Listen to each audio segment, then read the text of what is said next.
반갑습니다. 이번 세션의 사회를 맡은 정책과 입법연구소 의장이자 KRIGF의 공동위원장인 이수영입니다. 저는 그 인공지능에 대해서 혁신이냐 규제냐라고 하는 이분법적 사고에서 조금 벗어나서 균형적인 입법 조치가 필요하다고 생각합니다.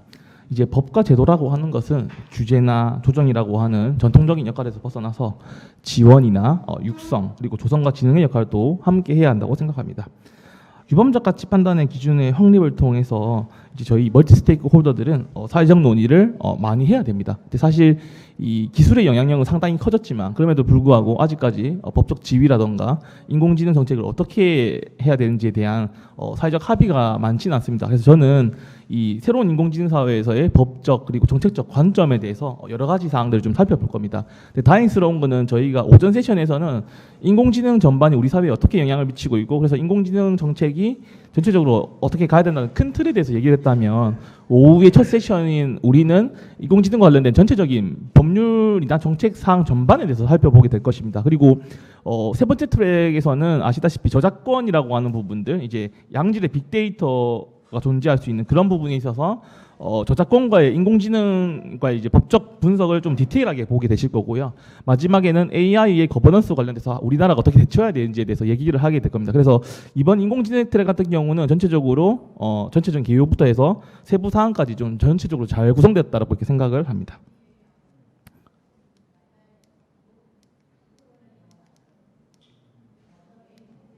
우선 여러분들한테 좀 추가적으로 이제 그 토론에 앞서서 이제 좀 질문을 좀 드리려고 합니다. 로봇팔은 신체의 일부로 봐야 될까요? 아니면 사물로 봐야 될까요? 그리고 이 로봇팔을 움직이는 행위자는 인공지능일까요? 아니면 사람일까요?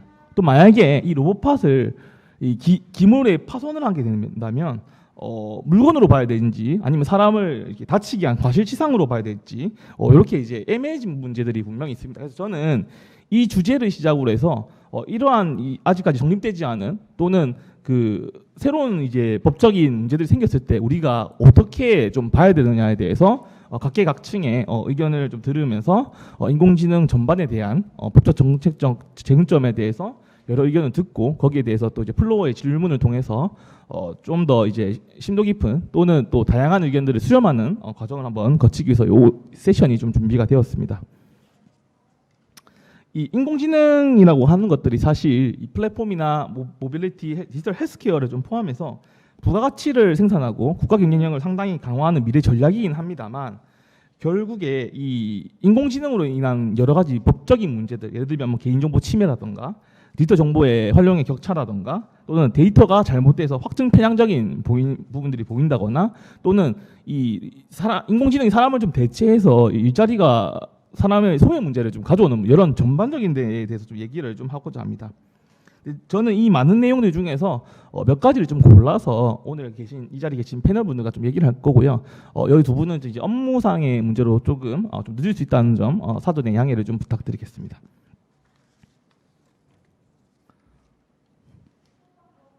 이 인공지능과 관련된 이 법적 정책적 쟁점 사항들이 상당히 많습니다. 예. 이 보시는 바와 같이 그 데이터 활용 관련된 개인정보뿐만 아니라 차별과 인권 침해라던가 또는 만에 하나 인공지능을 활용해서 감시를 하는 경우 이제 어떻게 될 것인가에 대한 문제들도 있고요. 또 이제 기술과 관련된 이제 조세, 로봇세를 어떻게 할 것인가 이런 문제들도 분명히 있습니다. 그래서 저는 워밍업으로 좀 아주 쉬운 질문부터 좀 드리려고 합니다. 패널분들께.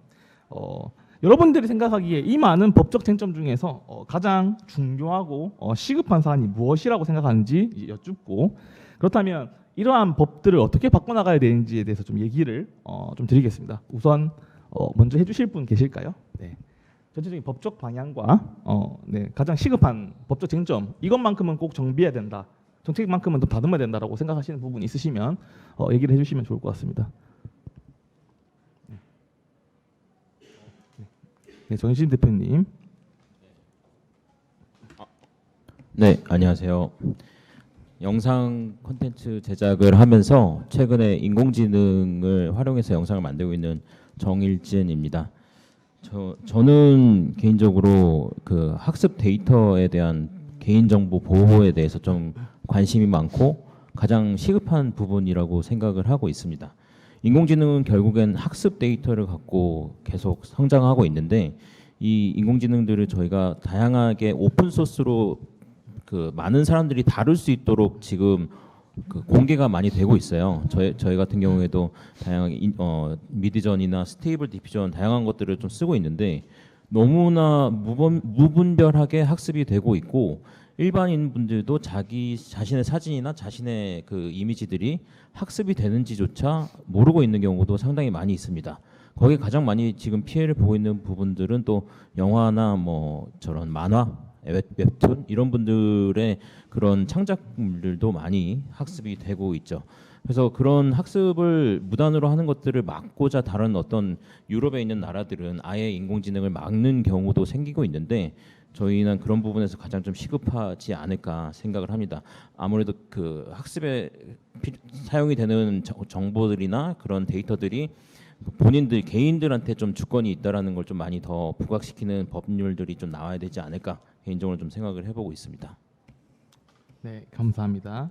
그 마이데이터라고 하는 부분 그리고 개인정보에 대한 부분들 그리고 이제 학습된 데이터가 내가 어떤 즐거움으로 시작을 했던 부분들이 학습돼서 이제 인공지능이 활용될 수 있는 부분들에 대해서 좀 얘기를 해주셨습니다. 혹시 또 다른 분 계시겠습니까? 이철우 변호사님. 네. 예, 그 제가 인공지능 관련한 법적 쟁점으로 그 기자분들의 전화를 받을 때가 있는데 가장 많이 물어보신 부분이 방금 이제 정희진 대표님이 말씀 주셨던 AI가 학습을 하는 과정에서 저작물들을 무단으로 활용하는 부분에 대한 겁니다. 이 부분에 대해서는 조금 이따 자세히 말씀을 드리고 그 부분이 현재 가장 문제가 되고 있는 부분, 쟁점이 되고 있는 부분이라면 제가 생각하기에 일단은 법안으로서 가장 필요하다고 생각되는 부분은 기본법입니다. 인공지능 기본법이 현재 지금 국회에 계류 중인 걸로 알고 있는데 어찌되었든 뭐 규제를 하든 혹은 책임을 어디에 귀속시키든 뭐 사실 민법도 형법도 전체적인 개념 자체를 뒤흔들 정도의 파급력이 있는 영역이라고 생각이 듭니다만 그러한 부분이 이전에 일단 인공지능을 법률적 관점에서 어떻게 정의할 것인지 그리고 이제 정부 시책의 태도가 뭐 지금 언론에 보도된 바로는 인공지능법의 기본 골자가 사전 허용 사후 규제라고 하는데 어찌되었든 뭐 기본적으로 각 정부 부처가 이 인공지능 기술에 대해서 어떤 기조로 다가갈 것인지 같은 그 기술의 정의와 이를 대하는 정부의 태도 그리고 그 한계를 설명하는 기본법이 일단 마련이 되어야 되지 않나 하는 생각이 가장 우선적으로 들었습니다. 감사합니다. 그 사실 패널이 좀 늦는 관계로 저는 이제 그 사회자이지만 제가 좀 추가적인 의견을 좀 드리면 저는 이제 인공지능에서 이제 법적 쟁점보다 정책적 관점에 좀 가까운데요. 오전 세션에서 했던 디지털 격차에 관한 문제입니다. 어떤 것들이냐면 이 사람이 소외된다고 하지 않습니까? 근데 사람만 소외되는 것이 아니라 저는 지역도 소외된다고 생각합니다. 이 저출산 고령화로 인해서 이제 지역 도시들이 계속해서 소멸하고 있고 결국에 이제 인공지능이라고 하는 신기술에다가 더해서 새로운 산업들이 유치되는 지역들 그리고 인공지능을 바탕으로 해서 그것들을 활용해서 행정 서비스가 보다 나아지는 지역과 아닌 지역 간의 격차도 매우 심각한 문제라고 저는 생각합니다. 그런 부분에 있어서 이 정보 활용의 격차라고 하는 부분들을 넓게 좀 봐야 되지 않을까 이렇게 생각들을 했었습니다. 그리고 좀 두 번째로 잠시 쉬어가고 싶어서 너무 빨리 달리는 것 같아서 좀 쉬어가는 차원으로 좀 이제 얘기를 드리는 부분입니다. 앞에서 이제 이철우 변호사가 얘기했다시피 인공지능에 대한 어떤 규제의 방식에 대해서 좀 얘기를 하면 사실상 어떤 법적 규제가 너무 강하면 이제 산업이 계속 죽는다라는 얘기도 하고 있어서 인공지능에 대한 윤리가 우선이냐 또는 인공지능에 대해서 법적 규제를 좀 더 먼저 하는 게 중요하냐 아니면 또 둘 다 같이 가야 되느냐 그럼 둘 다 같이 가야 된다면 어떤 방향으로 나아가야 되느냐에 대해서 좀 얘기를 해주시면 더 좋지 않을까 이렇게 생각을 합니다. 네.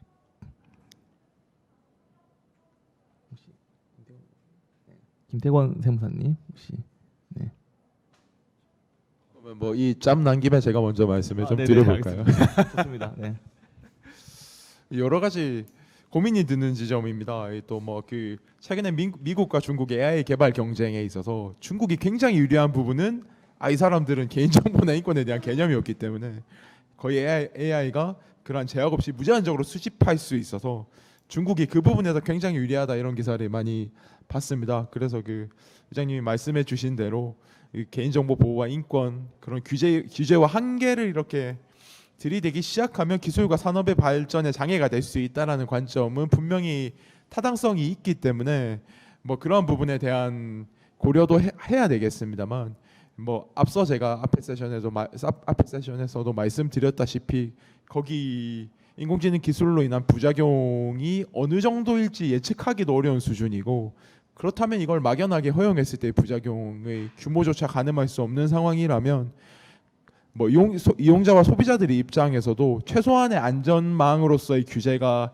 있어야 그 산업이 더 발전하는 데 도움이 될 수 있을 거라는 생각이 들 수 있을 것 같습니다. 그래서 뭐 당연한 대답이겠지만 규제와 지능의 양조화가 필요하고 그러한 조화를 위해서 좀 유기적인 협의체를 그리고 그 사회 전반에 미치는 영향을 고려했을 때 지금 이제 법안에서는 뭐 과기부 산하에 뭐 협의체 위원회 뭐 심의위원회 이런 걸 만든다 하는데 그것보다는 아예 전문기관 하나를 설립을 해가지고 이제 상시 그 부분을 정책에 대한 논의를 할 수 있는 정도의 뭐 부처 혹은 뭐 산하기관 정도의 규모의 관련 기관을 설립을 해서 계속해서 논의해가야 되는 방향으로 그 선을 잡아야 되지 않나. 왜냐하면 뭐 규제나 지능 한 가닥을 잡더라도 시시각각 바뀔 것 같거든요. 사건 사고 하나하나에. 그래서 좀 보다 전문성을 가진 큰 규모의 다양한 분야의 관점을 담을 수 있는 그런 전문기관의 설립이 필요하다 이렇게 말씀을 드릴 수 있을 것 같습니다. 네, 감사합니다. 혹시 그 다른 패널 혹시 정일지 대표님. 아, 네. 저도 변호사님 말씀에 많이 동의를 하고요. 근데 법이 많이 늦는 것 같아요. 죄송스럽지만 많이 늦고 있습니다. 지금 너무 빨리 새로운 기술들이 일어나고 있는데 그게 아까도 얘기했던 오픈 소스의 영향인 것 같거든요. 누구나 그 원 개발 그 기술에 접근할 수 있고 계속 서로 커뮤니티 상에서 개발을 해가면서 만들어 나가고 있기 때문에 그 안에서 나오는 결과물들을 법이 제한하고 하기가 되게 너무 늦는 경향도 좀 있는 것 같습니다. 저는 개인적으로 윤리적인 차원에서 좀 먼저 생각을 해봐야 되지 않나 생각을 하는데 사실 윤리적인 차원으로 사람들한테 어떻게 이거를 경각심을 주거나 알릴 수 있을까에 대한 고민이 좀 들었었어요. 근데 그렇다고 무슨 뭐 가이드라인을 내거나 책을 내거나 이런 방법으로는 이제는 안 될 것 같고 최근에 저는 가짜 뉴스에 제가 직접 당해본 적도 있거든요. 그래서 어떤 축구 선수의 인터뷰를 그 기자의 목소리만 교체해가지고 바꿔서 썼더라고요. 거기서 기자의 목소리가 외국인이었는데 그걸 인공지능 목소리로 바꿔서 넣은 거죠. 저는 영상 콘텐츠를 만든 사람의 입장으로서도 완전히 많이 혼란스러울 정도로 그런 상황을 겪었는데 그런 오사례들 그리고 이런 것들에 주의할 부분들이 많은 일반인들한테 좀 알려져야 되지 않을까 생각이 듭니다. 딥페이크라는 기술도 나온 지 꽤 된 상황인데 딥페이크가 이제는 좀 더 산업 전반에서 다양하게 변형돼서 사용이 되고 있어요. 그래서 AI 인플루언서에서도 딥페이크 같은 걸 쓰고 있기도 하고 실제로 저희가 종종 찍는 뭐 어떤 그런 사진 필터 같은 데도 많이 들어가고 있는데 그런 것들에 대해서 당신들의 정보가 이렇게 활용이 되고 있어요라는 거를 일반인들한테 조금 더 빨리 알려줄 수 있는 뭔가 정보라든지 그런 윤리적인 부분들이 좀 더 빨리 어떤 방법을 통해서 서로 알려줘야 되지 않을까 생각을 하고 있습니다. 네, 감사합니다. 제가 좀 추가 코멘트를 좀 드리면 저도 약간 이철우 변호사랑 좀 생각이 좀 비슷한데 어떤 우리가 도덕과 법적 관점을 이제 하면은 비난을 받는 것이 도덕이라면 어떤 규제를 어겼을 때는 이제 처벌을 받는 부분이 있지 않습니까? 사실 그래서 저는 윤리적 접근만으로 약간 기술 발달에 좀 대응하기는 좀 힘들다라는 특징이 있습니다. 대신에 윤리를 좀 활용한다고 하면 이런 것들을 좀 생각해 볼 수 있을 것 같습니다. 예를 들면 이제 우리가 국제법상으로 장애인 권리 협약이라고 하는 국제 조약이 있죠. 거기에 이제 조인을 했습니다. 조인을 해서 우리 국내법상으로의 장애인 활동 지원에 관한 법률이라든가 이런 것들에는 이제 대원칙들을 일부 이제 규정을 하고 있습니다. 그리고 또 이런 예를 들면 이제 앞에서 얘기 드렸던 잘못된 데이터로 인해서 영향을 받지 않는 강건성이라고 하는 이런 이슈들에 대해서 좀 얘기를 할 때는 이 강건성에 대한 법적 그런 용어를 좀 명확히 해서 그런 부분들이 대원칙으로서 남겨놓고 그런 부분들을 법률의 해석을 통해서 윤리적인 요소들도 포함을 시키면서 기술 발달에 좀 대비할 수 있도록 하는 부분들도 좀 필요하지 않을까 이렇게 생각들을 했었습니다. 그리고 좀 다음에 넘어가서 인공지능에게 이제 법적 지위를 부여하는 문제에 대해서 좀 얘기를 해보고 싶습니다.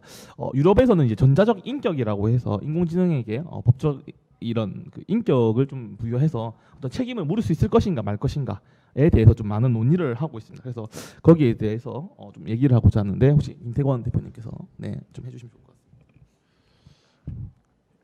예, 안녕하세요. 저는 이제 김태권 세무사라고 합니다. 이제 법적 이제 지위 인격 이거와 관련해 가지고 일단 저희 업계 얘기를 해보려고 합니다. 저희 이제 세무회계 쪽이다 보니까요. 저희 세무회계 쪽에서 만약에 신고를 했는데 이게 잘못됐을 경우에는 가산세라는 게 발생을 합니다. 즉 본세보다는 더 세금을 내야 된다는 거죠. 이제 그럴 때 이제 이 책임을 누구에게 물어야 되는데 현재 이제 이런 신고를 했을 때 많은 분들이 지금 최근에 이제 뭐 업계에서 사기업도 그렇고 좀 국세청도 그렇고 AI라든지 인공지능을 통해 가지고 많은 걸 좀 대체를 하고 있습니다. 저희 업계에서는 특히 이제 단순 업무 같은 경우 이제 좀 많이 대체되고 있는데요. 이제 이럴 경우 근데 사실은 AI도 그렇고 이게 완벽하지 않다 보니까 좀 실제로 좀 실수가 나오고 이런 부분에 대해서는 현재 이제 가산세가 좀 발생되고 있는 상황입니다. 이제 이런 경우에 대해서 우리가 납세자 입장에서는 사실은 AI든 이제 이걸 통해서 신고를 했을 때 가산세가 나오면 당장 고지가 되기 때문에 좀 납부를 하려면 좀 억울하죠. 이제 그럴 경우 이게 본인의 책임이냐 아니면은 이 AI의 책임이냐라고 이제 조금 물어볼 수가 있는데요. 현재로서는 지금 일단은 납세자 책임으로 일단은 좀 방향을 잡고 있습니다. 왜냐하면 AI는 하나의 좀 도움일 뿐 이제 납세자가 그런 것까지 고려해가지고 본인이 신고했다라는 좀 논리인데요. 그러니까 이것처럼 이제 과연 이 신고를 도와주는 업무 자체에 대해서 AI에게 이제 법적 인격을 부여해가지고 얘한테 좀 책임을 물을 수 있는지 아니면은 이 AI 프로그램을 개발한 이 프로그램 회사에다가 책임을 물을 수 있는지 이제 이런 거가 조금 한 번씩 좀 논의돼야 된다고 좀 생각이 듭니다. 네, 감사합니다. 혹시 그 추가 발언하실 분 계실까요? 이철호 변호사님.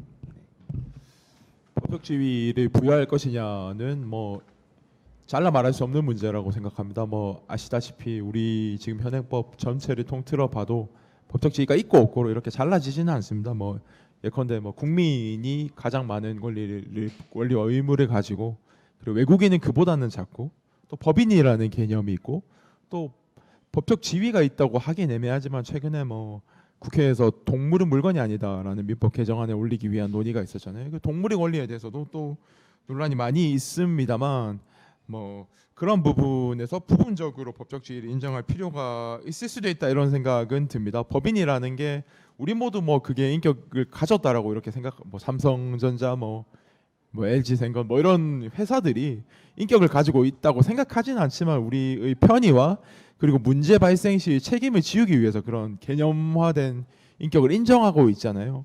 반대로 동물은 우리가 정말 가족처럼 느끼지만 사실은 우리 법하에서는 법적 지위가 있다라고 말할 수 없는 상황이고 물건에 가깝습니다. 그런 것들을 사이에 어느 지점이 해당하지 않을까 싶은데요. 뭐 법적 지위가 인정되어야 한다, 말아야 된다 같은 이렇게 뭐 단정적으로 말하기보다는 어느 부분에선 인정할 수 있고 어느 부분에선 인정할 수 없는지에 대한 아주 정밀한 논의가 필요한 영역이라고 생각합니다. 뭐 제가 생각하기에는 뭐 우리 당장 저작권법부터 그 인간의 창작물이라는 표현이 저작물로서 보호의 요건인데 뭐 AI가 만든 저작물은 인간이 만든 게 아니기 때문에 보호가 안 되는 결과를 낳습니다.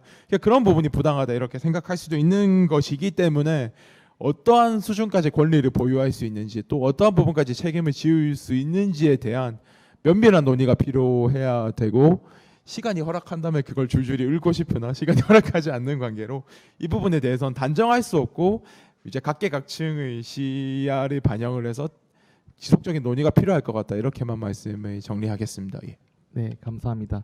그 사실 저는 이철우 변호사의 그런 의견에 대해서 좀 생각했던 것들이 어떤 거였냐면 이 이미지 생성과 관련된 인공지능 기술들이 발달하다 보니까 거기에 덧대서 아티스트의 어떤 그 감정이나 상품적인 그런 예술적 가치를 더 덧댄다면 이중적인 성격이 있는 경우가 발생한단 말이죠. 그렇게 애매한 경우에는 어떻게 판단해야 되느냐라는 문제가 있습니다. 예를 들면 그 기본적으로 인공지능을 활용하긴 했지만 거기에 자신의 가치를 더했다라고 이제 주장을 할 수 있는 부분들도 있고, 원래 본래의 그 생성 가치 자체가 이제 인공지능이다라고 얘기를 할 수 있는 부분이 많은 것 같습니다. 그래서 저는 이렇게 신기술이 발달할 때마다 이런 애매모호한 이 판단하기 어려운 상황들이 많이 생길 거라고 계속해서 생각을 하는데요. 그 상황 속에서 사실 한 번 더 강조를 한다면 인터넷 거버넌스가 어떤 정부가 단독적으로 결정하는 것이 아니고 각계각층의 여러 의견들을 수렴해서 결국에 이제 인터넷과 관련된 그 공공 정책들을 의사결정을 잘 정한다는 측면에서 저는 정말 유의미하다고 생각합니다. 왜냐하면 인공지능 정책 같은 것들은 앞에서 얘기했던 것과 마찬가지로 그 신기술을 저해할 수도 있고 신기술을 진흥할 수도 있는데 결국에 그 과정 속에서 얼마만큼 참여와 협력을 거치느냐, 그래서 얼마만큼 정책이 수용될 수 있느냐의 문제도 저는 충분히 있다고 생각을 해서, 그래서 이 법적인 정책에 대한 논의 과정 속에서의 그 여러 측면들을 같이 살펴보는 거에 대해서 유의미하다 이렇게 생각을 합니다. 저 좀만 더 네. 얘기해도 될까요? 법적 지위를 주면 안 되겠다는 생각이 들으면서 드는데 제가 얘기하는 게 맞는지 한번 좀 얘기 좀 드려보도록 하겠습니다. 우선은 이 법적 지위나 법 인격을 주는 순간부터 저희가 그 책임을 회피하려고 하는 생각이 많이 들 것 같아요. 그래서 지금은 저는 이제 인공지능을 활용해야 된다는 생각의 좀 입장인데, 그러면 활용하는 사람에게 책임을 주고 그 사람들이 관리 감독하는 것도 중요하다고 생각을 하거든요. 근데 법 인격이나 법적 지위가 부여되는 순간부터 사람들은 자신의 책임을 회피하려고 하지 않을까라는 생각이 갑자기 들어서 불안해서 갑자기 마이크를 잡았고요. 그럼에도 불구하고 좀 그 가장 걱정이 되는 부분은 진짜 오토로 돌아가는 인공지능이 나오고 있어요. 오토 GPT라는 것도 있고, 그건 진짜 사람의 손을 벗어나서 자동으로 돌아가기 때문에 그건 이제 기업들이 만들었다고 하지만은 걔가 그 오토 GPT가 어디까지 만들어가는지를 사람들이 예측할 수가 없는 상황이 올 수도 있거든요. 그래서 그런 부분들은 정말 신중하게 그 진짜 인공지능 자체로 돌아가는 것들은 법적인 테두리 안에서 만들어 둘 수 있도록 나라에서 관리 감독이 좀 필요하지 않을까, 두 가지고 좀 생각을 해봤습니다. 네, 감사합니다.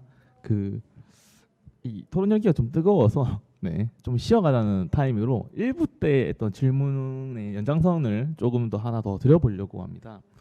이 인공지능 사회에 대한 기대 그리고 우려가 사실 상존하고 있기 때문에 이게 유토피아다 또는 디스토피아다라는 얘기를 이제 서로 많이 하시더라고요. 그래서 이 플로어에 계신 분들 그리고 여기 패널로 계신 분들께서도 좀 생각을 한번 해보셨으면 좋겠습니다. 앞에 잠시 다루었던 쟁점 사항을 바탕으로 해서 나는 이것이 유토피아가 될 것 같다 또는 이것이 좀 문제가 있는 디스토피아가 될 것 같다라는 이제 나름의 판단을 내려보셨으면 좋을 것 같은데, 혹시 김태권 대표님께서는 어떻게 생각하십니까? 네, 세무사로서. 네.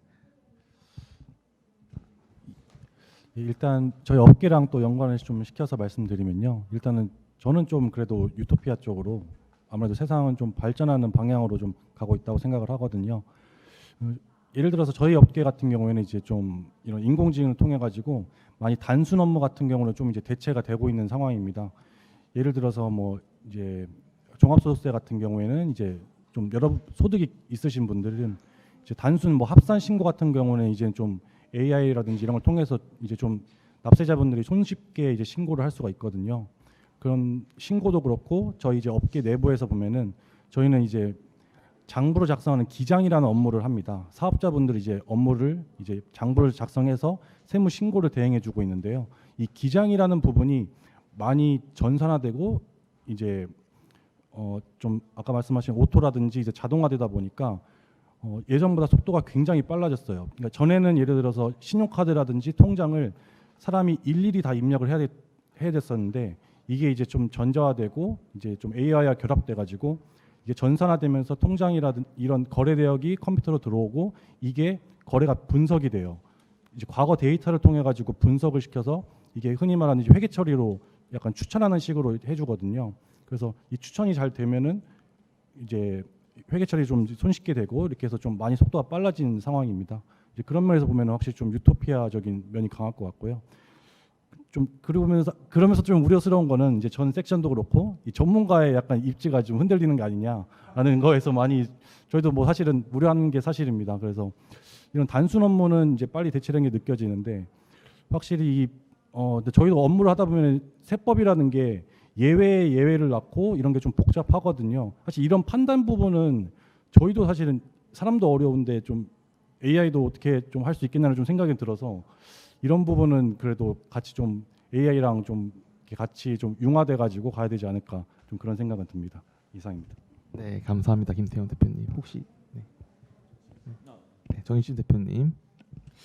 저도 아까 말씀해 주셨지만 들으면서 기장을 다른데 맡기고 있는데 어떻게 해야 되나 이런, 점점 쉬워지고 뭐 하신다고 하니까 그래서 유토피아지만 일자리는 없어지는 건가 이런 생각이 많이 들어서 좀 고민을 하면서 들었고요. 저는 약간 디스토피아 쪽에 생각을 많이 하고 있긴 합니다.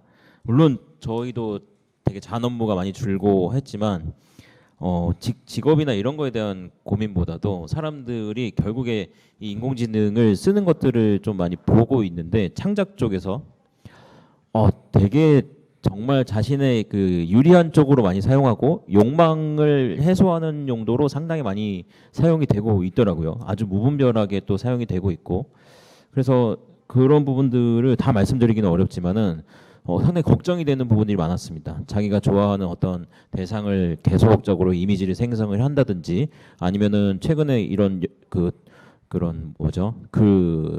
소설 공모전이나 영화 공모전 같은데도 너무나 많은 인공지능으로 창작된 그 작품들이 나오면서 공모전 자체를 아예 막은 경우도 있다고 하더라고요. 그래서 지금 초반에는 좀 많은 혼란이 좀 있을 거라고 저는 생각이 들고요. 그걸 통해서 어떻게든 기술은 계속적으로 발전하고 있긴 합니다. 그래서 저희가 이런 같이 논의하고 하는 부분에서 정책이나 어떤 윤리적인 방법이 나온다면 그 이후에 좀 유토피아적으로 활용할 수 있는 방법들과 그런 공공적인 논의를 할 수 있지 않을까 생각이 듭니다.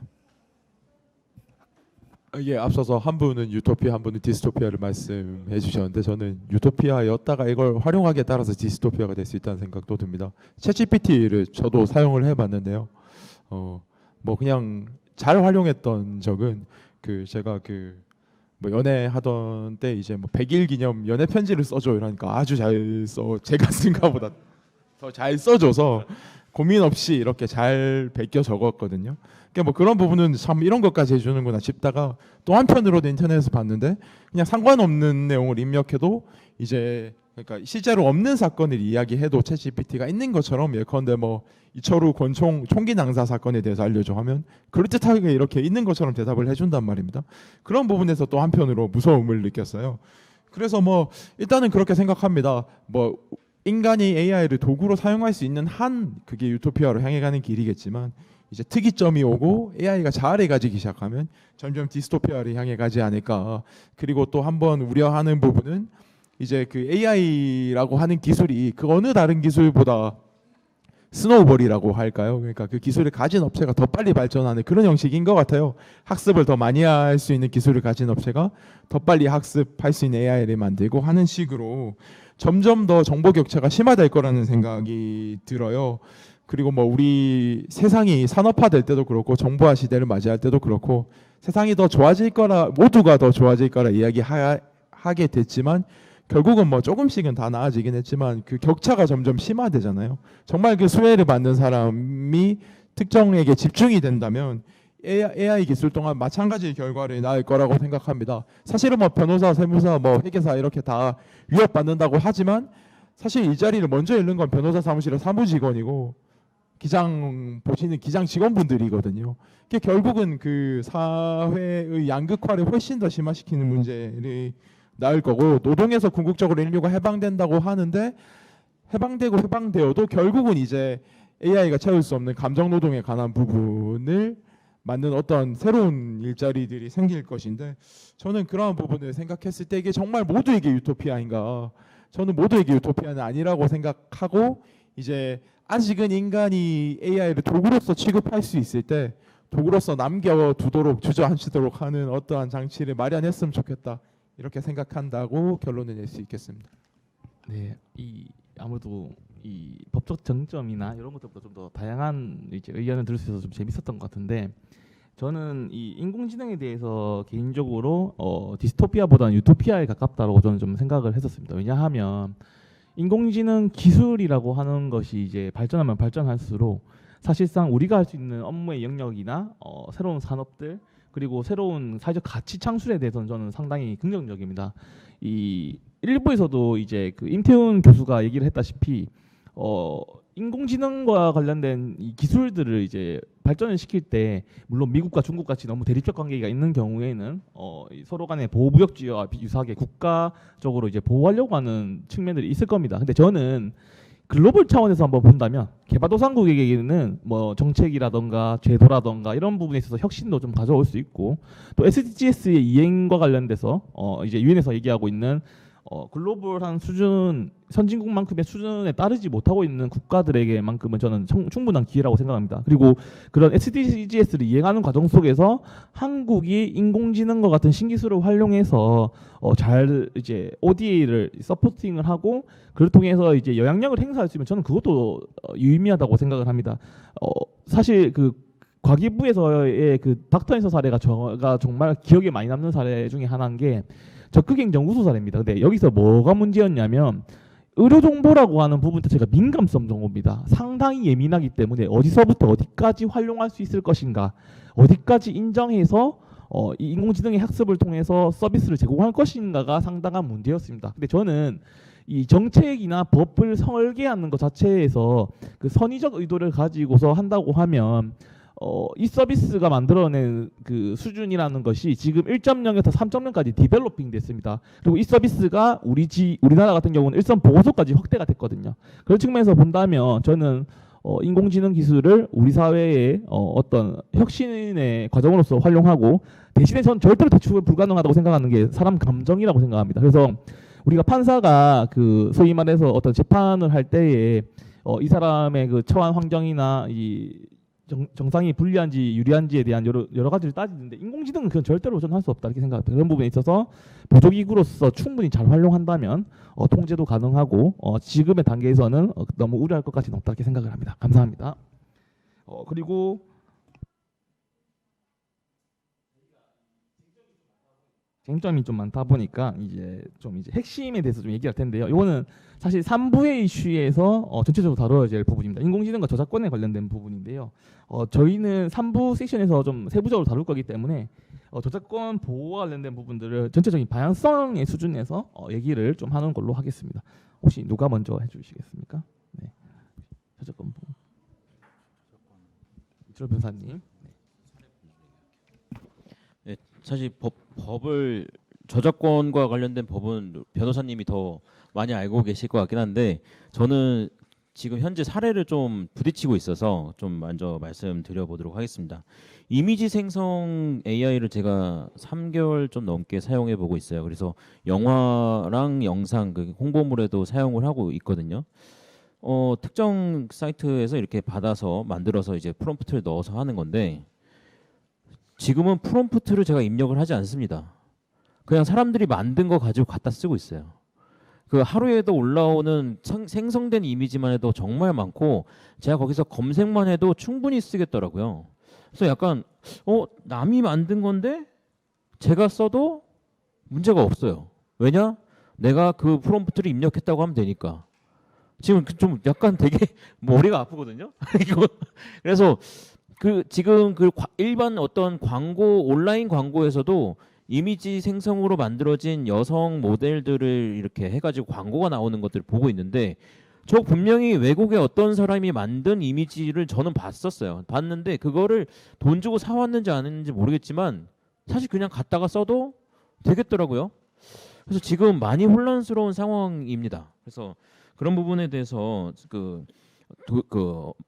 생성된 인공지능으로 생성된 저작물들이 지금은 현재는 누구의 것도 아닌 상황인 것 같아요. 그래서 그런 부분에 대해서 좀 더 생각을 해봐야 되지 않을까 생각이 들고 또 하나만 더 말씀드리면 그 개인을 사칭하고 도용하는 상황들이 지금 상당히 많아지고 있습니다. 그 인스타그램이나 이런 SNS에서도 이미 좀 하나씩 생기고 있었는데 사칭하고 도용할 수 있는 방법이 이제는 단순히 사진을 긁어오는 거를 벗어나서 사람들의 사진을 몇 개만 조합하면은 비슷하게 만들 수가 있거든요. 그러면은 너무나 쉽게 개인을 사칭하고 도용할 수가 있게 되는 거죠. 특히나 저희 한국에 있는 사람들의 그 사람들 사진을 갖고 이렇게 외국의 사람들한테 우리가 이런 사람이 있어라고 보여주면은 한국의 사람들한테 물어보고 할 수가 없기 때문에 그 국가 간에서는 더 이런 오류들이 많이 나타날 것 같아요. 저희도 외국 컨텐츠들을 보면서 이게 진짜 사람인지 인공지능인지 알 수 없는 문제들이 막 생기고 있습니다. 그래서 요건 이제 변호사님한테 어떻게 하면 되는지 좀 직접 여쭤보도록 하겠습니다. 말씀하신 부분 중에서 탁 와닿는 부분이 그냥 가져다 쓰면 저작권 침해인데 이걸 가지고 잘 학습을 시켜가지고 하나 만들어내면 저작권 침해가 비슷한 걸 만들어내면 이게 저작권 침해가 아니다라고 하는 되게 이상한 결론을 지금 도출하는 결과를 낳고 있습니다.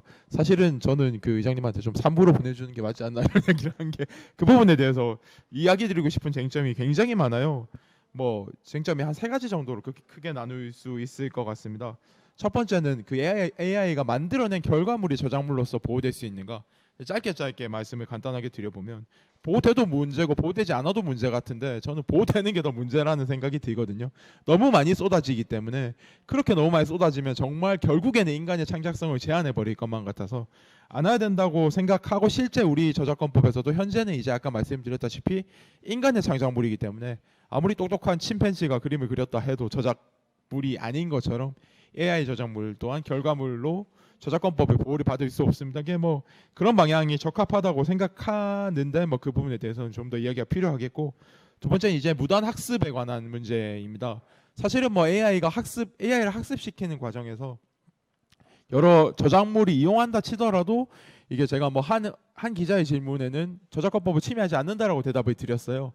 현재 저작재산권으로 보호되고 있는 복제권이나 전송권 같은 권리들을 침해했다고 단정하기 어려운 부분도 있고, 또 연구나 학습이라고 하는 공정 이용의 자원에서 이제 AI를 학습시키는 게 그런 공정 이용으로서 저작권 침해로 해석되지 않을 여지도 있기 때문에 결과적으로는 이제 어느 저작권의 어느 부분이 침해했는지도 불분명하고 공정 이용에도 해당할 여지가 있기 때문에 무단 학습하더라도 현행법으로는 대응할 방안이 없다 이렇게 말씀을 드렸지만, 현재 미국에서는 이런 무단 학습에 관한 그 민사 소송이 제기되고 있는 걸로 알고 있습니다. 그러한 부분의 결과를 참고해서 이 부분에 대해서는 좀 개정을 할 필요가 있지 않나.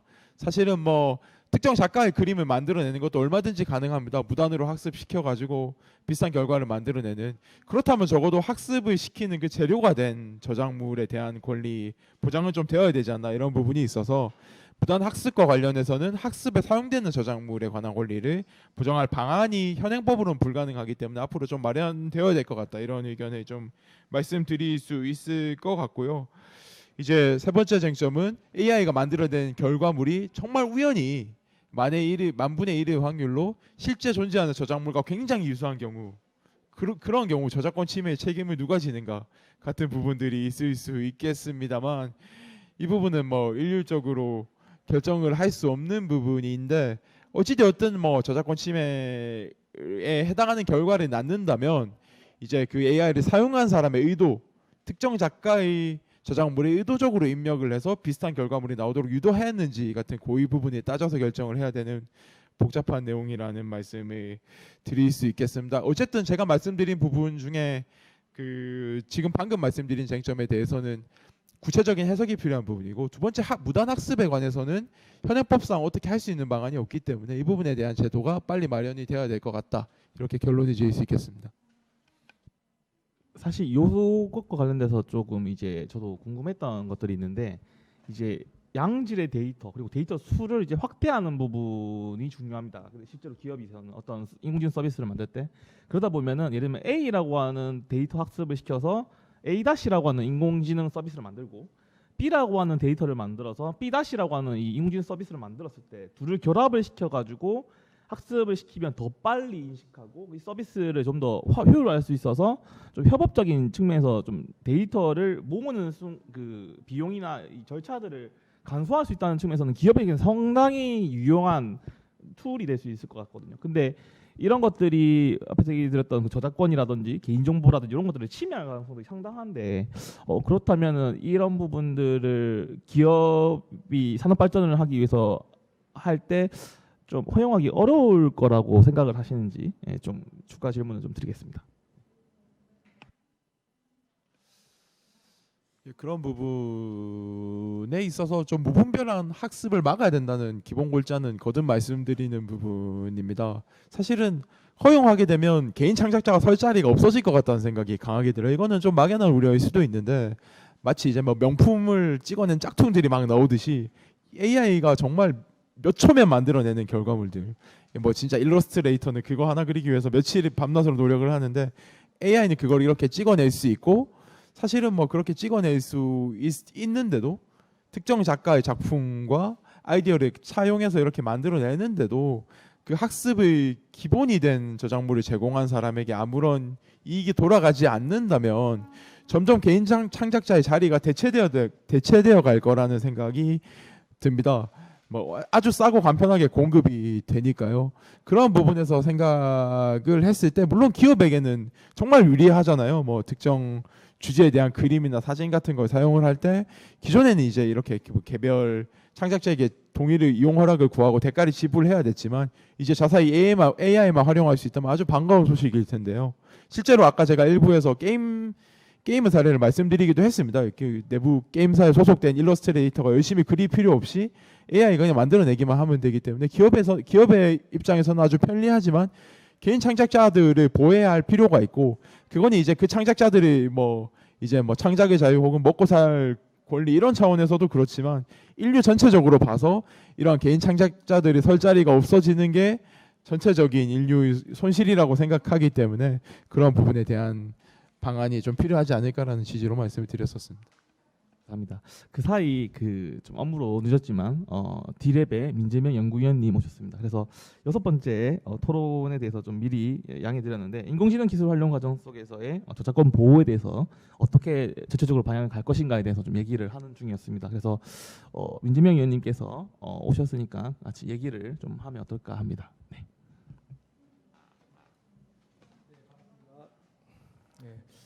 먼저 인공지능 기술이 저작권 제도와 어떻게 불일치하는지를 살펴봐야 할 것 같습니다. 근본적인 문제는 현재의 저작권 제도가 인간의 창작물에만 초점을 맞춰놓고 있다는 점이기 때문입니다. 그런데 AI 창작물을 생산한다면은 현 제도하고는 잘 맞지 않는 측면이 되기가 쉽겠죠. 이런 이제 주제에 대해서 찬반 의견이 굉장히 많이 있을 것으로 알고 있습니다. 찬성하는 이유 중에 하나는 저작권의 본질이 창작자의 노력과 노하우를 보호하는 것이기 때문입니다. 그러나 인공지능 역시 결과물을 만들어내는 과정에서도 노력이 들어갑니다. 창작계와의 경쟁력과 기술 발전을 도모하기 위해서 인공지능 창작물에도 또한 보호의 대상으로 편입을 해야 한다는 의견이 있습니다. 그러나 현재 저작권 제도는 인간의 감성과 창의력을 보호하기 위해 존재한다는 측면에서 인공지능 생성물은 제외되어야 한다는 견해 또한 있는데요. 이러한 차원에서 인공지능은 도구로서 인간의 창작을 돕는 역할만 해야 한다는 그런 의견도 있습니다. 이런 의견이 첨예하게 지금 맞서고 있는데요. 미래지향적으로 저작권 제도를 모색하기 위해서는 여러 논의가 좀 필요하겠는데요. 일단은 저작권 제도의 범위를 확장하는 방식을 제안해 볼 수가 있겠습니다.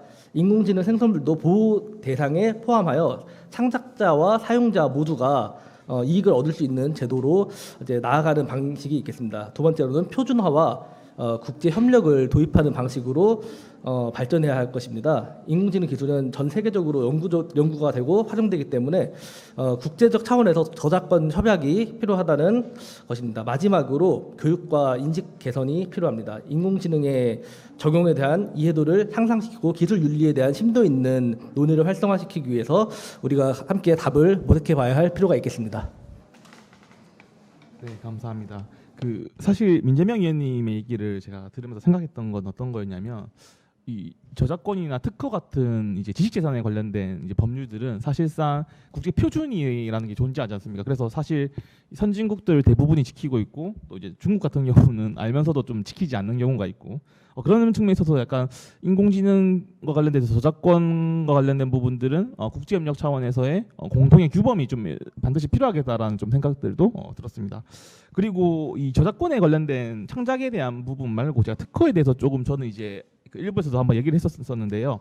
그 이제 지식재산이 보호되는 것들 중에서 의약품에 관련된 부분들이 있습니다. 근데 개발도상국 같은 경우에는 의약품 보급 자체가 힘들고 또 의약품에 대한 그 특허는 사실상 기업이 소유하고 있는 것입니다. 근데 이 국제법상으로 이제 개발도상국에게 복제약 같은 것들을 이제 제공하게 되면 사실상 최소한의 비용으로 이제 그렇게 지원을 하고 있는데요. 그렇다면 저는 제 생각입니다. 저는 이제 공공의 이익이라는 측면 또는 글로벌 차원에서의 그 보건과 그 인권에 대한 측면을 좀 범위를 좀 넓힌다면 좀 뭐라고 할까요? 요즘 합성 식물학이라고 해서 새로운 뭔가 생물 관련된 이슈에다가 인공지능 학습을 좀 통해서 의약품들을 새롭게 개발하는 부분들이 많이 보이고 있고 또 사실 이 의약품에 대한 접근성이나 접근권이라는 것을 저는 인권적 측면에서 본다면 인공지능이 이를 통해서 대체할 수 있고 한다면 특허에 대한 조금 뭐라고 할까요? 특별한 그 보호 규정들을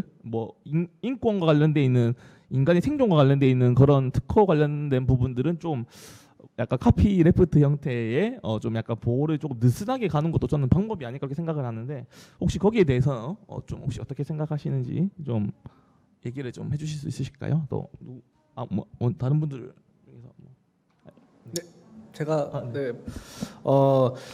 아마 지금 GPT가 지금 범용적으로 많이 쓰이고 있는 걸로 보아서 올해 특허 출원율은 아직 확인해 보지는 않았습니다만은 평소보다 굉장히 많은 양이 늘어났을 것으로 보입니다. 그런데 우리 인간 심사관들의 수는 한정돼 있기 때문에 그 많은 양의 특허를 사람이 대응하기에는 쉽지가 않을 것으로 보입니다. 따라서 특허를 심사하는 과정에서도 역시 마찬가지로 인공지능이 도입이 돼야 될 필요가 있고요. 저도 GPT한테 특허 명세서를 작성하도록 한번 해봤는데요. 아직은 부족한 점이 있습니다만 조만간 그런 점들이 빠르게 개선될 것으로 보입니다. 그랬을 때 우리의 특허 제도가 존속이 가능한 것인가에 대한 어떤 물음을 던져볼 수가 있을 것 같고요. 그리고 이 점을 지식재산의 어떤 중요성이라는 측면에서 원점부터 재검토할 필요도 있을 것으로 생각됩니다.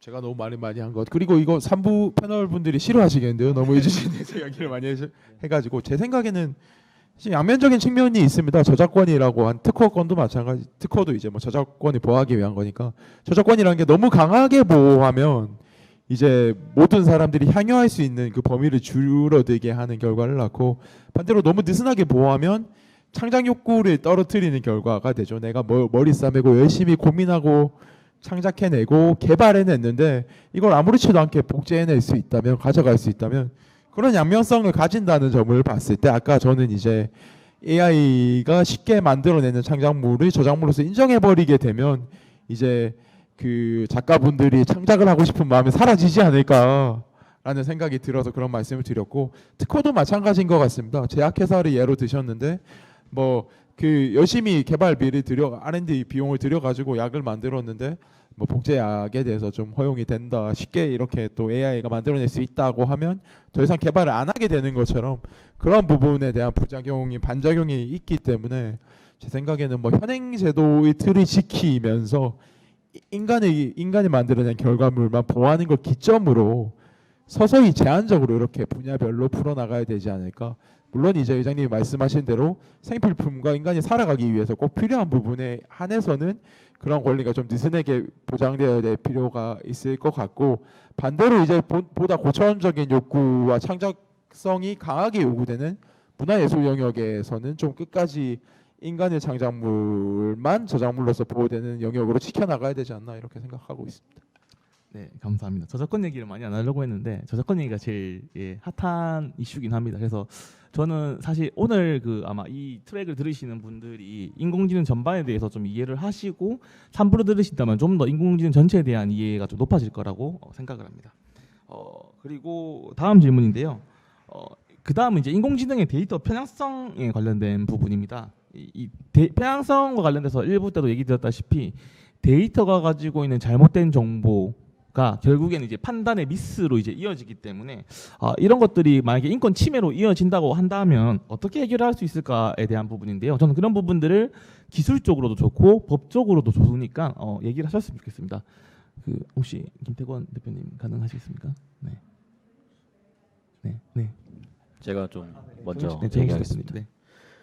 저는 데이터 편향성에 대해서 좀 실제로 좀 보고 있는 게 있어서 그 저희가 한국어로 많이 물어봤을 때 좀 답변해 주는 내용들이 좀 적긴 해요. 실제로 헐리우드의 영화를 비슷하게 만들어 줘. 어디 누구 유명한 그 축구 선수를 뭐 해줘.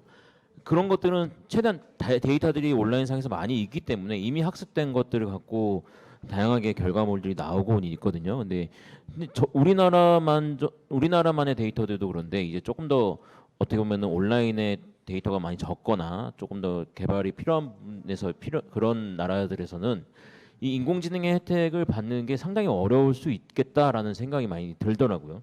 사실 이 인권 침해와 관련된 얘기는 아니지만 그런 데이터의 편향성은 상당히 많이 나타날 거라고 보고 있습니다. 그래서 어떻게 보면 먼저 발전한 곳에서 따라가서 거기에 무조건 따라가야 돼 하면은 그 지금 가장 많이 온라인상에서 데이터가 그 돌아다니고 그런 문화를 향유한 어떻게 보면 서구권 문화의 많은 그 국가에서 영향을 받을 수밖에 없는 상황이 오고 있다고도 생각이 들어요. 그래서 그런 부분에서 많은 그 유럽이나 어떤 다른 국가들도 걱정을 하는 부분들이 분명히 있다고 생각을 하고 실제 경험을 하다 보면은 앞으로 이런 아무리 뭐 인공지능이 그 시나리오도 써주고 이미지도 만들어주지만 결국에 많이 나오는 것들 위주로만 나오곤 있습니다. 그런 것들이 점점 더 그걸 소비하는 사람들한테까지 다가갔을 때 정말 그 보던 것만 보는 아니면 그런 것들에 그 자연스럽게 그냥 녹아들어서 계속 학습만 하게 되는 사람들조차 학습이 되지 않을까라는 걱정은 조금 있습니다. 애니메이션이라든지 일러스트 같은 것들도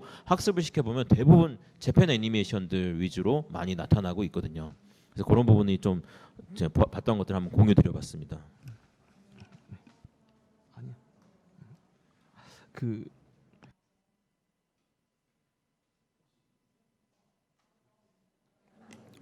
네, 최근에 그 논의되고 있는 이슈 중에서 제가 관심 가졌던 부분이 2024년 이제 미국 대통령 선거를 생성형 AI가 좌우할지 모른다라는 그런 우려가 제기가 되고 있습니다. 네, 네. 그렇다면은 우리가 우리의 언론의 자유와 민주주의가 생성 AI 환경에서 살아남을 수 있을지를 질문을 해봐야겠죠, 먼저. 그리고 AI가 생성하는 잘못된 정보 및 허위 정보가 야기할 미디어의 혼란을 통제할 수 있을지에 대해서 광범위한 논의가 필요하고요. 더불어 해결책을 모색을 해야 할 것 같습니다. 아마 요런 류의 어떤 변화에 대해서 올해부터 되게 뜨겁게 논의가 된 것 같아요. 올해 3월 그 퓨처 오브 라이프 인스티튜트에서 거대한 인공지능 실험을 멈춰라라는 공개 서한을 발표를 했고 앨런 머스크, 스티브 워즈니악, 유발 하라리 등 영향력 있는 이제 기업가 전문가 학자들이 서명을 하면서 세계 모든 AI 개발자들한테 강력한 AI 개발을 일시 중단하고 AI 위험을 통제할 수 있는 메커니즘을 마련할 것을 촉구했습니다. 그리고 올해 5월에는 비영리 단체인 센터 오브 AI 세이프티가 한 문장의 성명서를 통해서 인공지능으로 인한 멸종 위험을 완화하는 것은 팬데믹이나 핵 전쟁 같은 다른 사회적 규모의 위험과 함께 세계적인 우선순위가 되어야 한다고 선언했습니다.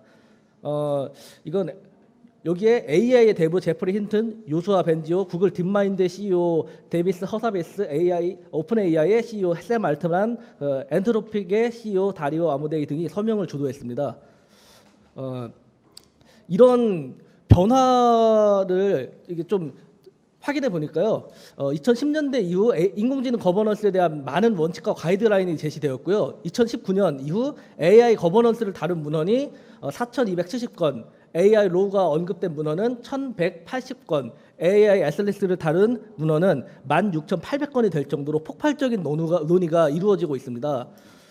유럽연합이 2023년 세계 최초 인공지능 법률 더 AI 액트를 제정할 예정이며 미국 연방의회도 인공지능 법안을 논의하고 있고 중국은 매우 빠른 시일 내에 AI 법을 제정할 계획을 추진한 만큼 선진국 중심으로 AI 거버넌스가 중요한 그런 이슈로 급부상하고 있습니다. 저는 이제 포스트 AI 시대에 AI 거버넌스를 논의하는 일은 국가적으로 국제적으로 매우 시급한 일이라고 생각을 하는데요. 과거 국제 정치의 정치 외교의 관점 그리고 현재 국제 정치의 경제 논리의 관점에서 미래의 국제 정치의 핵심은 기술이기 때문입니다. 지리적인 위치 관계가 국제 정치에 영향을 미치는 지정학 시대에서 이제 기술 패권이 국제 정치를 좌우하는 기정학 시대가 도래했기 때문인데요. 앞으로는 기술을 장악하는 나라를 중심으로 글로벌 패권이 재편될 것이 자명합니다. 지금 칩4 동맹이 이를 반증을 하고 있죠. 기술 변화가 초래할 국가적 위기 상황에서 저는 과학기술인들의 역할은 기술 주권을 확보하는 것이라고 생각을 하고요. 이러한 대전환기의 생존을 위해서는 지정학 시대의 규제가 기정학 시대의 발목을 잡지 않도록 해야 한다는 말씀을 꼭 드리고 싶어서 이 자리에 참석했습니다. 특히 과학기술이 먹고 사는 문제를 넘어서 죽고 사는 문제라는 인식의 전환이 필요합니다. 무엇보다 국가의 운명을 결정하는 미래 전략 기술인 AI, 양자, 에너지 이런 기술을 확보하는 것이 중요합니다. 다른 국가에 의해서 이제 위 기술들이 종속이 된다면은 군사적으로 경제적으로 국가의 미래를 장담할 수가 없습니다. 과학기술에 대한 이해 없이 경제 발전, 미래를 대비한다는 것은 불가능하고요. 따라서 과학기술이 선도하는 대전환 시대를 맞이해서 과학기술인들의 시대적 그런 사회적 역할을 정책 전면에 확대할 필요가 있다고 생각합니다. 감사합니다.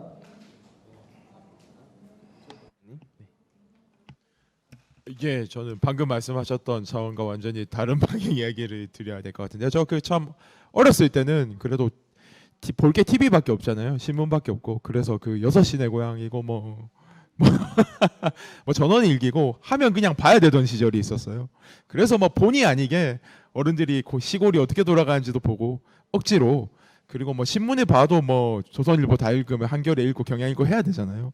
그래서 본의 아니게 정보의 균형 습득을 했는데 요새도 벌써 아니란 이야기가 나오잖아요. 내 취향이 아니면 안 보니까. 그래서 뭐 제가 트로트 들을 일 없고 저희 어머님이 랩 들을 일 없듯이 이제는 뭐 데이터 평행성 자체가 이미 문제가 되고 있는 세상이라 생각합니다. 그리고 뭐 그 구글에 검색해 보셨을 때 이상한 AI 생성 페이지들 뜨는 거 다들 겪어 보셨잖아요. AI가 생성해낼 수 있는 데이터의 압도적인 양으로 밀어붙인다면 뭐 특정 기업이 자기 자사가 보유하고 있는 AI를 활용했을 때 자기 자사 기업의 비판적인 의견들을 막아낼 수 있는 거 아닌가? 뭐 그런 취지로 생각해 봤을 때 데이터 편향성은 매우 걱정이 되는 문제입니다. 그래서 앞서 일부에서도 이제 임 교수님이 말씀해 주셨듯이 이제 정말 데이터를 만들어내는 글을 써내는 능력이 문제가 아니라 그 데이터가 편향적이지 않은지 그리고 잘못되지 않았는지 검증하는 역량이 정말 필요한 시대가 된 것 같습니다. 뭐 예전에 우리가 방송 TV만 볼 때는 정말 방송법이 엄격하거든요. 그래서 방송사가 이제 함부로 보도도 못하고 편향적인 보도를 하면 또 뭐 시청자위원회 같은 감시도 받아야 되고 상급기관의 관리 감독을 계속 받아야 하는데 뭐 그런 정도는 아니더라도 이제 AI가 생성한 데이터의 편향성에 대한 감시를 할 수 있는 기구가 필요한 거 아닌가. 그리고 그곳에서는 데이터를 만들어내는 능력이 아니라 검증하는 역량이 필요한 시대가 왔기 때문에 그러한 전문 인력들이 양성되어야 되는 거 아닌가. 현재의 준법 감시인이나 뭐 감사기관, 뭐 시청자위원회 같이 이러한 데이터의 편향성을 감지하는 기구가 있어야 되는 거 아니냐 이러한 생각이 좀 들었습니다. 좀 굉장히 걱정되는 부분입니다.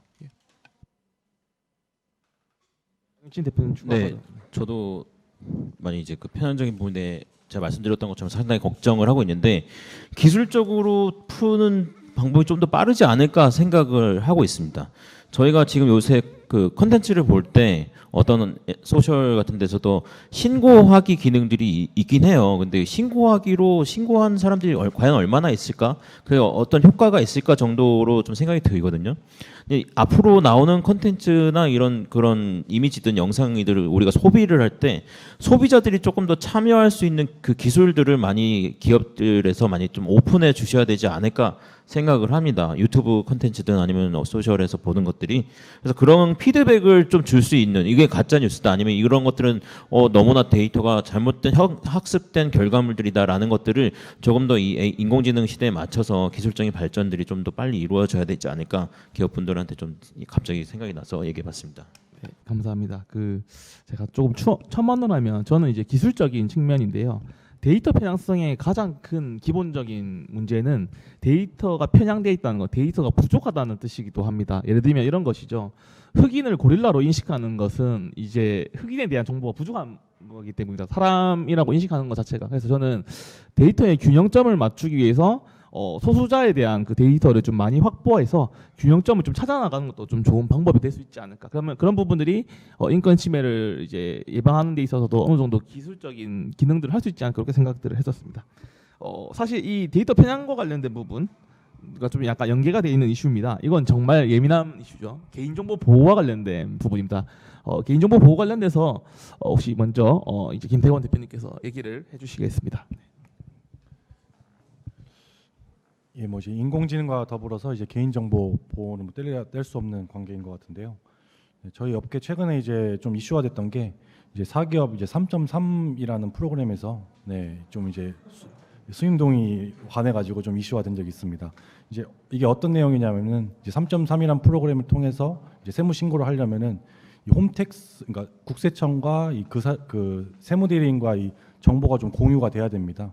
그래서 이제 3.3에서 이제 납세자의 이제 개인 정보를 이제 홈택스에다 연결을 시키는 거죠. 그런 과정에서 이 납세자분은 이제 그 단순 이 환급금 조회를 위해서 신청을 했지만 이게 이제 알고 보니까 그냥 그 이후로도 계속 이제 수임 동의가 되어 있기 때문에 이제 개인 정보 관해 가지고 계속 이게 좀 노출이라든지 이런 게 된 게 아니냐 좀 우려가 많았는데요. 그러니까 사실 저희가 이제 그거 과정에서 이제 국가 데이터를 받기 위해서는 이런 수임 동의가 좀 필수긴 합니다. 사실 이런 개인정보 동의 없이는 저희도 제한된 상황이 많고요. 이제 그런 과정에서 사실 제가 어디 이런 대책을 내세우는 입장은 제가 좀 못 되고 그냥 이런 이슈화해서 한번 다 같이 좀 고민했으면 하는 바람에서 한번 말씀을 드리는 겁니다. 그래서 이런 이제 인공지능에서 이제 개인정보를 좀 어떻게 할지 혹시나 또 다른 패널 분들이 좀 좋은 아이디어가 있으면 좀 알려주시면 감사하겠습니다. 네, 민재병 의원님 먼저 하시겠습니다. 네, 우리가 몇 년 전에 데이터 3법이 입법되면서 어떤 데이터를 좀 활용할 수 있겠느냐라고 했을 때 빈식 식별 데이터. 그러니까 이 사람이 요 데이터가 저의 데이터라는 건 모르지만 이 데이터 자체에 고유 식별 번호를 넣어서 이 데이터를 활용할 수 있게 하자라는 의견이 있었습니다.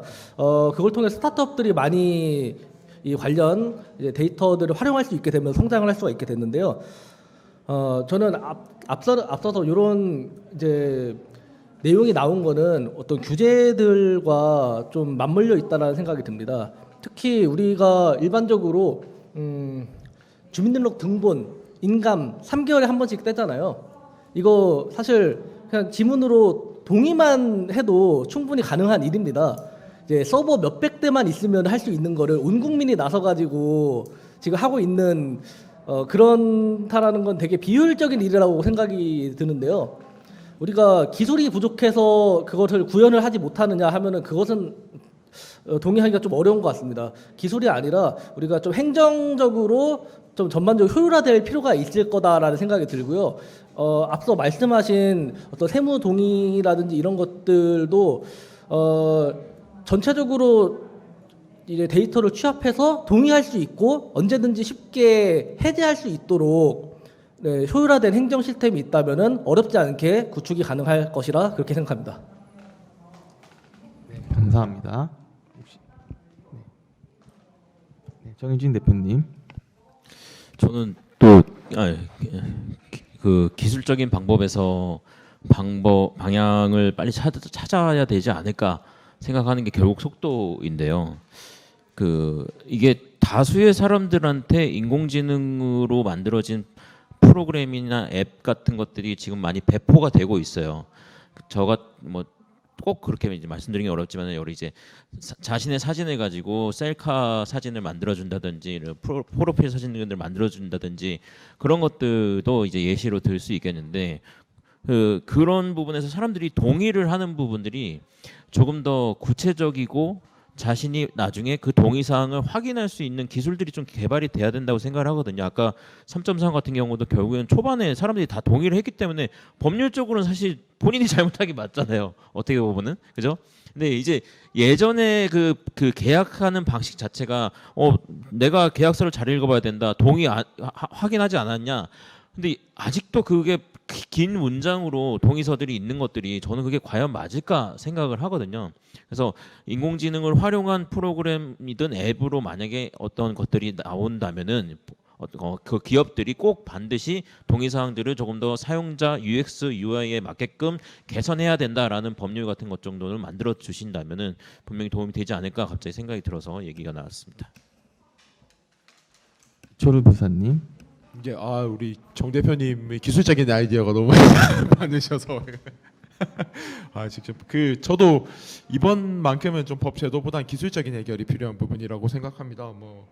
예컨대 그 개인정보에 해당할 수 있는 부분을 수집하도록 하지 않는 기능을 이렇게 정수기 필터처럼 이렇게 기술적으로 그 단계를 구현을 해낸다면, 그래서 이제 실제로 수집을 하더라도 그러한 내용을 폐기하도록 하는, 개인정보에 해당하는 영역을 폐기하도록 하는 그런 방안의 기술적인 마련이 있을 수 있을 것 같고, 두 번째로는 이용자들이 수집을 차단하는 방향의 기술이 마련이 돼야 되지 않나. 내가 어떤 게시글을 올릴 때나 아니면 내 인스타에 여행지 사진을 올릴 때 글로 표현하면 나는 AI가 이 게시글을 활용하여 학습하는 것에 동의하지 않습니다라는 내용의 딱지 같은 걸 만들 수 있는 기능이 있다면 그런 걸 설정을 해가지고 올렸을 때 이제 적어도 그 데이터는 이용자가 스스로 설정한 방향에 따라서 AI 학습에 이용되지 않을 수 있지 않을까. 그래서 좀 기술적으로 개별적으로 개개인이 올리는 게시글에 무단 학습을 방지하는 그러한 내용에 동의하지 않는 내용을 좀 개별적으로 넣어야 되지 않을까 하는 생각이 들었습니다. 일괄적으로 동의, 예컨대 특정 서비스를 이용할 때 AI가 해당 데이터를 전체적으로 학습에 사용하는데 동의합니다 같은 일괄적인 동의 말고 개별 게시글이나 사진마다 그런 내용을 설정을 할 수 있도록 기술적으로 구현하면 어떨까 하는 생각이 들었습니다.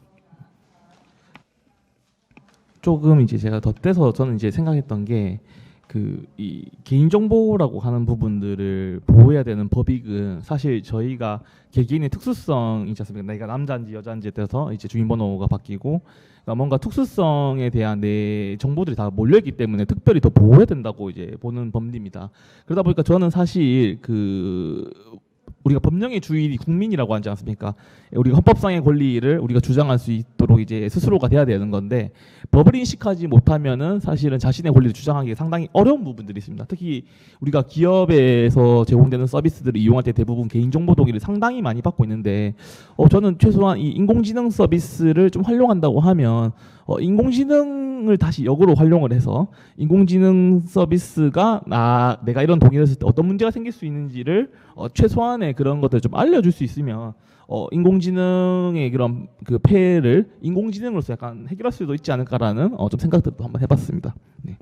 그리고 저희가 이 시간은 생각보다 얼마 안 지났는데 토론 주제가 많은데 엄청 열띠게 해서 잠시 쉬어가자는 타임으로 제가 퀴즈를 하나 드리겠습니다. 제가 초창기에 로봇팔은 인공이냐 자연이냐, 그래서 이 로봇팔을 만약에 손상시키면 물건을 파손한 것이냐 사람을 다치게 한 과실치상이냐라는 질문을 드린 적이 있습니다. 혹시 여러분은 어떻게 생각하십니까? 1번 로봇팔은 그냥 기계에 불과하다. 손 들어 주시겠습니까? 네, 기계에 불과하다. 기계에 불과하다. 로봇팔은 좀 사람이 신체로도 볼 수 있다. 신체로도 볼 수 있다. 네, 감사합니다. 혹시 로봇팔을 기계로만 보는 이유가 뭔지 혹시 알 수 있을까요? 네, 어떻게 생각하시는지에 대해서 왜 그렇게 생각하시는지.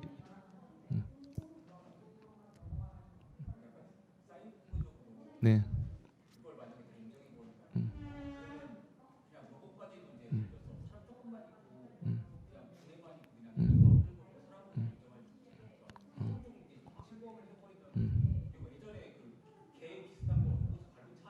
네. 네, 네. 네. 네.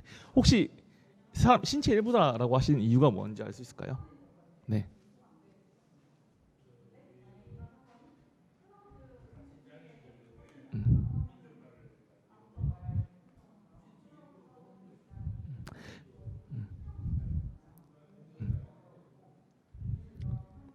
네, 맞습니다. 실제로 그 판례 중에 사람의 신체 일부로 봐야 된다라고 하는 게 있습니다. 왜냐하면 장애인 같은 사람은 이제 의족이나 의술을 쓰는데 그것이 결국에 자신의 안전과 관련된 부분인데 그걸 손상하게 한다고 하면 사람 신체로도 볼 수 있다라는 부분이 있고요. 또 이제 좀 가장 재밌는 것 중에 하나는 예를 들면 이런 겁니다.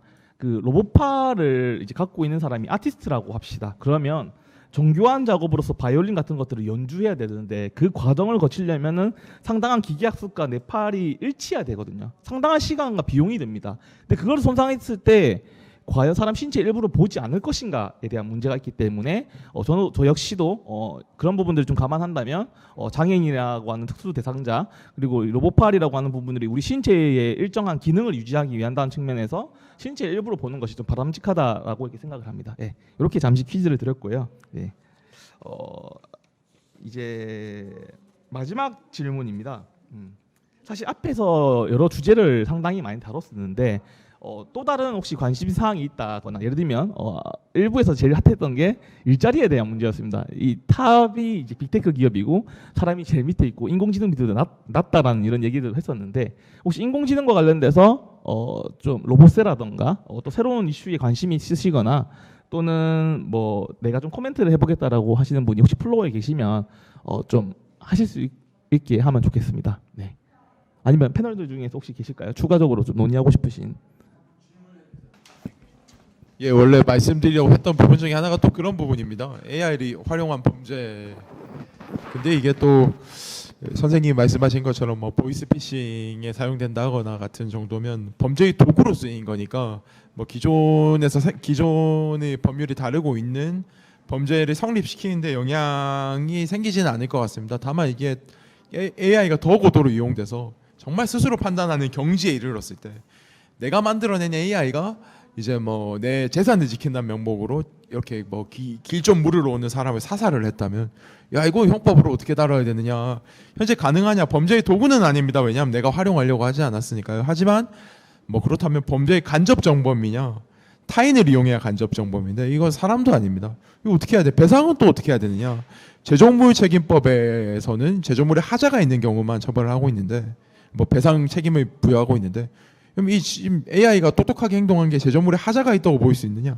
같은 아주 복잡한 문제들이 산적해 있고 정말 AI가 자아를 가진 단계에 있어서는 아마 모든 법을 조금씩 다 뜯어 고쳐야 되지 않나 그런 생각이 듭니다. 민법에 특이한 조문이 있는데요. 그 동물점유자의 책임이라는 조문이 있습니다. 뭐 강아지가 이제 주인의 말을 항상 듣는 건 아니잖아요. 큰 개가 막 달려 나가 가지고 이렇게 사람을 물었단 말입니다. 근데 뭐 주인은 뭐 고의도 없고 뭐 그렇다고 강아지가 제조물도 아니고 이거 어떻게 배상을 져야 되냐 했을 때 뭐 민법은 그 뭐 716조에서 동물 점유자의 책임이라는 걸 규정을 하고 있는데 어쩌면 이러한 형태의 규정이 많이 생기지 않을까.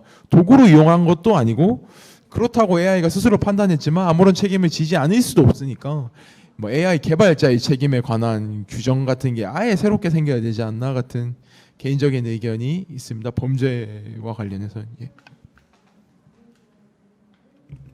저는 말씀해 주신 것 중에 학습과 관련돼서 실제로 지금 일어나고 있는 것 같거든요. 역사를 왜곡시킨다든지 아니면은 타 문화의 그 어떤 특정 의복 같은 것들을 타 나라의 것으로 이렇게 표현하는 게 누가 먼저 더 많이 학습하느냐에 지금 경쟁이 들어가 버렸어요. 실제로 저희가 다루는 그런 이미지 생성형에서도 어떤 그 특정 키워드를 하면은 그 키워드를 선점하는 나라들이 점점 생기고 있습니다. 그래서 이거는 어떻게 보면은 이미 그 나라를 벗어난 얘기들이어서 지금은 무한 경쟁에 노출돼 있다라고 밖에는 말씀드릴 수가 없을 것 같아요. 그래서 방법으로는 기술적이든 어떤 콘텐츠를 만드는 입장에서도 최대한 빨리 많이 다 알려드려서 저희도 어떻게 보면 저희가 법률과 관련된 얘기를 하고 있지만 규제를 하다 보면 이런 부분에서 놓칠 수도 있어요. 그래서 기술적으로도 그 기업이든 콘텐츠 제작자들이 더 인공지능에 잘 참여해서 좋은 올바른 방향으로 그 많은 학습을 참여할 수 있게 한다면 오히려 더 그런 왜곡되지 않은 좋은 정보들이 일반인들한테까지 가는 좋은 기회가 될 수도 있지만 지금 저희가 규제를 하면서 그럼 놓치다 보면은 상당히 저희가 많이 시기를 놓치는 그런 상황이 올 수도 있다고 생각은 듭니다. 그 제가 조금 생각난 게 있는데 그 유럽 연합의 일반 개인정보 보호 규정이라고 하는 이제 GDPR이라는 데 보면은 정보 주체에게 설명 요구권을 인정하는 제도가 있습니다. 저는 사실 여기 어떤 생각이 좀 들었냐면 공공기관들의 이제 요즘 혁신 방향이 이제 규제 개혁이다 보니까 규제 입증 책임제라고 하는 게 있습니다. 쉽게 말하면 국민들이 이 규제가 쓸데없이 있는데 왜 굳이 규제를 유지해야 되는지에 대해서 충분한 사유가 있는지를 설명해야 되는데 설명하지 못하면 그 규제는 사라집니다. 결국에 저는 이제 좀 시민사회가 좀 특히 역할이 커질 거라고 생각하는 게 인공지능으로 해서 만약에 개인정보 같은 문제들 또는 이제 악용되는 문제들이 발생했을 때 좀 그런 부분들도 충분히 참조해서 조금 모니터링의 결과 그리고 인공지능 스스로가 그 예를 들면 이제 여성을 채용해서 차별을 했다면 그 사유가 타당하지 않다는 것도 스스로 입증할 수 있다면 충분히 인공지능 관련된 활용 과정에서 유의미한 의미도 있을 거라고 생각합니다. 네. 네, 주 사양을 유토피아인가 디스토피아인가 AI 시대가 무엇이 될 것인가에 대한 내용인 것 같습니다. 3차 산업혁명이 이제 이루어질 때 비슷한 논의가 사회적 논의가 있었던 것 같아요. 기계를 통해서 대량 생산을 함으로써 기존의 어떤 방직공 이런 분들 간해수업 하시는 분들 일자리를 많이 잃었죠. 그때는 사람들은 아마 디스토피아라고 생각을 했을 거예요. 현재가 유토피아인지는 잘 모르겠지만 그 시대의 살래, 지금 시대의 살래라고 했을 때 비교할 수 있는 차별화된 부분은 많이 있는 것 같습니다. 근데 현재를 생각을 해보면은 지식의 대량 생산이 가능한 시대가 아닌가라는 생각이 듭니다. 매스 프로덕션이 이제 가능해진 거죠. 예전에는 어떤 물리적인 제품들을 대량 생산했다라면은 지금은 지식을 대량 생산할 수 있는 인공지능을 통해서 얼마든지 찍어낼 수 있는 그런 시대가 온 것인데 관점에 따라서 이거를 유토피아로 바라볼지 디스토피아로 바라볼지에 대해서는 갈릴 것 같고요. 다만 거스를 수 있는 흐름은 아닌 것 같습니다. 우리는 어찌됐건 이 흐름에 올라탔고 여기에서 도태된다면은 국가라는 단위는 생존하기가 참 어려워질 것 같습니다.